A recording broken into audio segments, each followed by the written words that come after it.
জমি সংক্রান্ত বিরোধকে কেন্দ্র করে আষাঢ়িয়াচর গ্রামের বৃদ্ধ আব্দুর রহিমকে লাথি মেরে মাটিতে ফেলে দেয় তার সন্তানরা। পরে তাকে পিটিয়ে মারাত্মকভাবে রক্তাক্ত করে।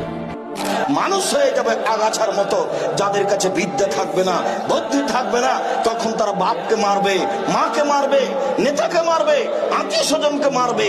রাসূল সাল্লাল্লাহু আলাইহি ওয়াসাল্লাম বললেন, কেন? তাদের মধ্যে কোনো বিদ্যা থাকবে না, তাদের কোনো জ্ঞান গরিমা থাকবে না।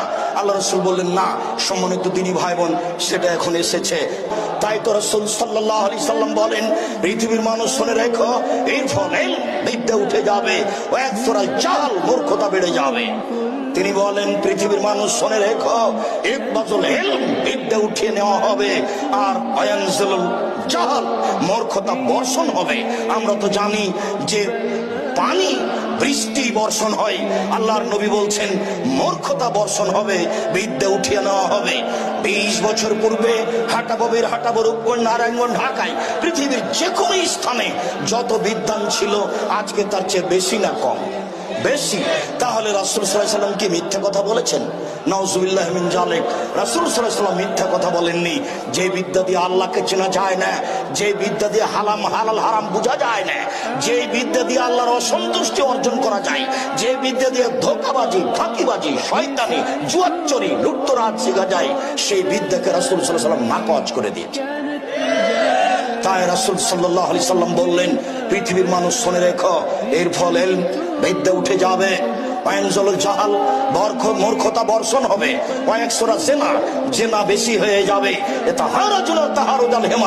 গাধা যেমন গাভীর সাথে মিলে লজ্জা বুঝে না, ষাঁড় যেমন গাভীর সাথে মিলে লজ্জা জানে না, মানুষ তেমন খোলা মাঠে জেনা করবে, লজ্জা বুঝবে না।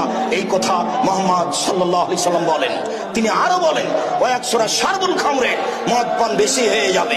তিনি আরো বলেন, নিসা, মহিলা বেশি হয়ে যাবে, পুরুষ কমে যাবে। একজন পুরুষের অধীনে থাকবে 50 জন, 100 জন, হাজারো নারী, যাদের সাথে অবৈধ সম্পর্ক থাকবে।